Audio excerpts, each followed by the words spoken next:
dahil gusto talaga niyang makita sa kanyang sariling mga mata kung ano talaga ang kalagayan sa komunidad. Hindi ito bago. Dati nang ginagawa ng ating secretary, but then we are lacking the Cordilleras kasi talagang yung 6 provinces ay pupuntahan niya, including Baguio City.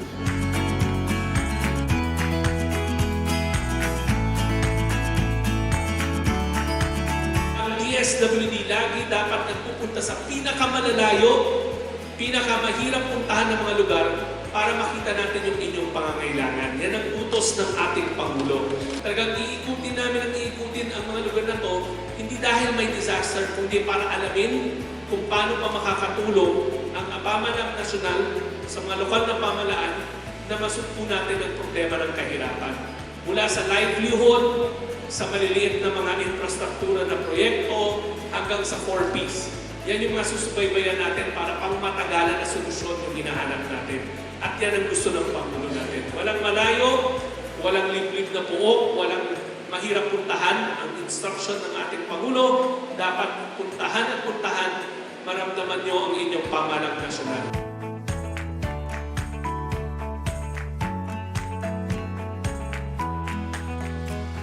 It's really a blessing. Maraming napag-usapan, maraming pondo pwedeng ibigay ng DSWD. Provided that we also, on our part, we also prepare yung mga legworks ng mga criteria na to. Ang dami namin pinagkwentuhan sa kung ano yung mga strategy, other strategy pa to really look into these people na nangangailangan sa mga programs. Kaya kahit nga kaya nga yung discussion natin na isa na mababa na yung poverty incident, but yung packet na poverty incident na yung pag i-call out mo, malaki, maraming pamilya. So these are the areas that we have to focus.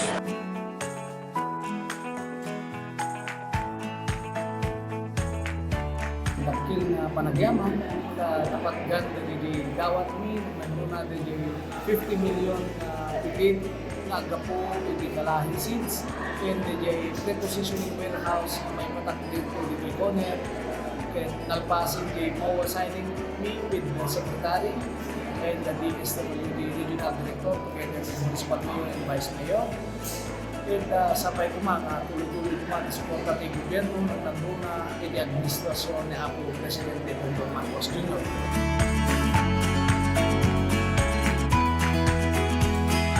Barangay Sakpil. Makita da siguro nga kailangan da iti napaspas nga panag-transport iti produkto da. Then aside from that, iti social services nga mo dito nga sitio, Purok 7. So, nakita da nga ipapundo is the road opening or the widening. Since dito hindi nga dati kat dalan pa lang dito, footpath pa lang iti style na. And then, iti 2025, adamanan iti bin mabanga pundo iti kalay seeds. So, that is amounting 7.5 million. Idi awan pa lang iti kasting farm to market road.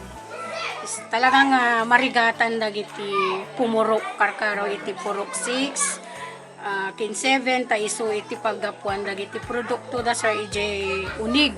So adang halos nga awitin da dagi produkto da sir nga ipan dito'y kalsada tapno laing malako da. And then dagi eskwela, dagi uubing nga agapo ita unig sir talagang marigrigatan da piman. Nim idi adan da ito'y kalsada agyaman kami kadagiti DSWD, karkaro iti kalahisid, ta isuda piman iti timol tulong kada kami nga barangay Sakpil, tapno maadaan kami iti project nga kastoy.